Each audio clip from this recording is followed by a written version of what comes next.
Just a healthy chat about the Aggies here. TexAgs Rewind here. David Nuno in the house. And we had a fun show today, so I got the crew in the house. We're going to talk about our favorite parts and maybe show you a snippet of it. Walker, Texas Ranger, your favorite part of my amazing interviewing skills. Connor O'Gara talking about the Aggies' chances next year. Saturday really down south. Very good stuff there. Ricardo Zane. Johnny Harris being Johnny Harris, always a good time. God, I love John Harris, bromance. Tori. I think it has to be getting to Alabama. I think getting to the SEC teams is such a smart move. And then educating myself on the teams we're going to play. All right. Nice. So like you get a little self-promotion here. Yeah. I really like Jason Glenn because he talked about everything inspirational, R.C. Slocum, the upcoming season. It is TexAgs Rewind. That is such a great place to be as a college football fan. When you see that window, you look at it, and you realize it's open, and it's not closed. And there are a lot of signs that A&M could be on the up and up.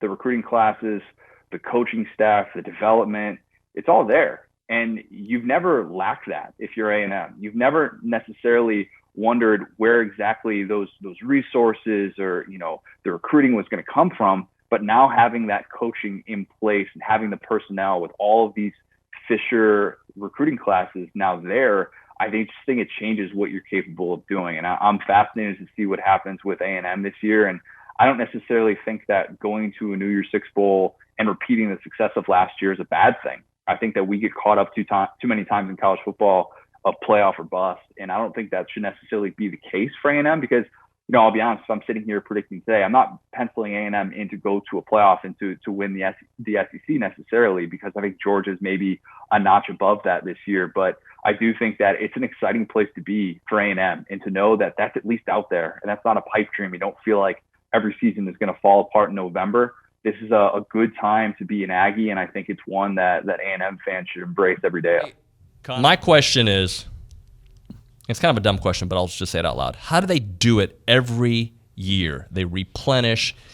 Like, you don't even have to know who the quarterback is or the offensive line or the backfield. You know they're going to be top tier. There's other schools that get top tier as well. These guys are on another level. They are, and it goes back to their coach, their head coach, because they do it with different coordinators all the time. But you have a demanding head coach who has shown that he can put guys in the NFL, and so you have, he's always recruiting so well and developing guys, and he's saying, "Hey, I have the track record. So you want to get into the NFL, you're going to do what I tell you." And so you got guys that have completely bought in. And I believe that's why they're, like you said, top tier every year. Now, they were one of the best teams ever last year. Yep. Especially offensively. And I think the whole don't rebuild, reload idea or notion about Alabama is going to be tested maybe this year more than ever. Because they had 6 first-round draft choices and 2 more guys taken in the second round. I mean, that's more than a third of your starting lineup, or first and second round picks. Doesn't include a guy like Dylan Moses, who was a very productive linebacker, and he didn't get drafted just because of injury issues. So, how well are you going to be able to replenish? Now, LSU had that kind of season 2 years ago, and everything changed. They had a huge amount of turnover. And last year turned out to be a transitional year. I don't think Alabama's going to go through a transitional year like that. I think most people would agree. But are they going to be a team that's vulnerable, unlike last year? Well, they got a tough schedule leading up to the A&M game, too. The fact that Alabama has gone into the month of November for what has this been? This will be 15 years, I guess, for Coach Saban. So 13 of the 14 seasons that he's coached at the University of Alabama, the Tide has gone into the month of November with a mathematical chance of winning the SEC crown. 13 consecutive years to go into that month. That's amazing. The titles that have been claimed speak for themselves, but when you look at the overall and the consistency of being in the championship picture year in and year out in a league as good as this one, is mind-blowing to me. I think it's the most complete backfield. I don't know if I use the word best because that just comes down to splitting hairs in some sense. but I think it's the most complete backfield because you've got 3 levels of players, depending on how you classify them. I think you have the true 3-down running back in Isaiah Spiller, power, speed. In the fourth quarter, he's the guy you want to give the ball to. But I think what we found with A&M is the fact that the other guy, number 6, he might be the most explosive of the bunch, and he doesn't need 8 to 10 carries. You know, you can put him in the fourth quarter, and now you've worn teams down, and now his speed shows up.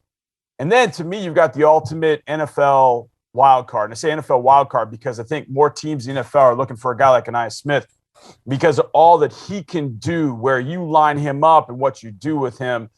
That is going to dictate to a defense how you cover it. So, okay, a lot of times when defenses, they look the personnel in the huddle and they see Spiller and Smith in the huddle together, and they go, okay, well, that's 20-something personnel because those are 2 backs. But technically, it's really not. Technically, it is, but it really isn't because it's 1 running back and it's 1 slot receiver. Oh, but then you can put them in the backfield and it turns into true 20-type personnel.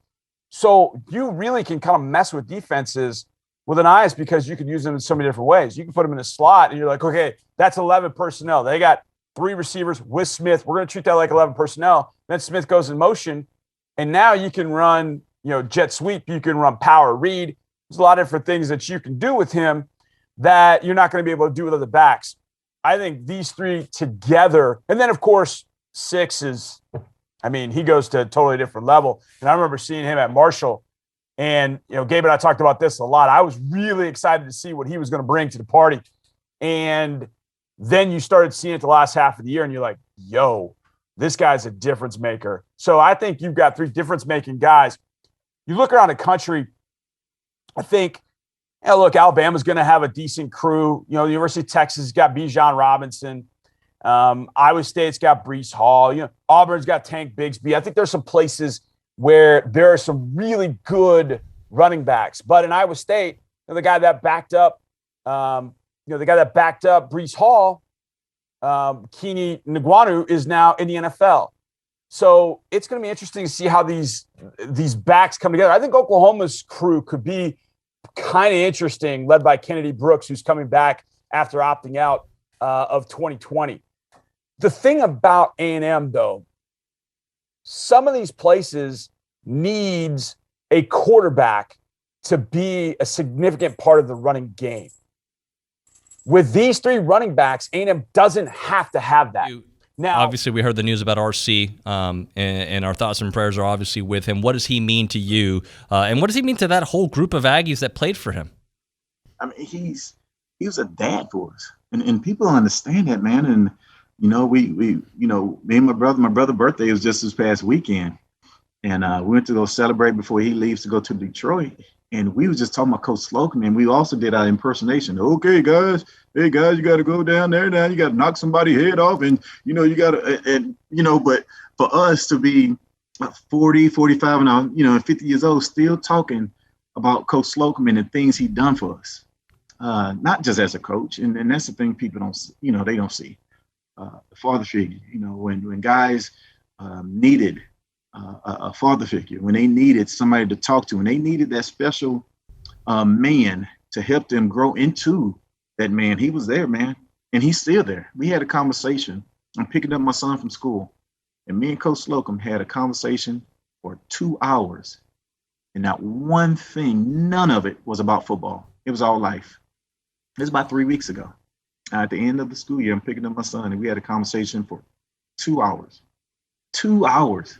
It had nothing to do with football. This is the awkward end to TexAgs Rewind, where I ask people what to do. So, Tori, what should we be doing if we're watching this video? You should be subscribing to our TexAgs YouTube and then going to our Facebook and watching this video as well on Facebook and giving us a like and a comment. Walker, you like this answer? Yeah.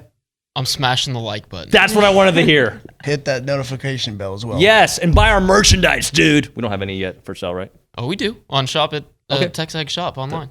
Just do that. Bye.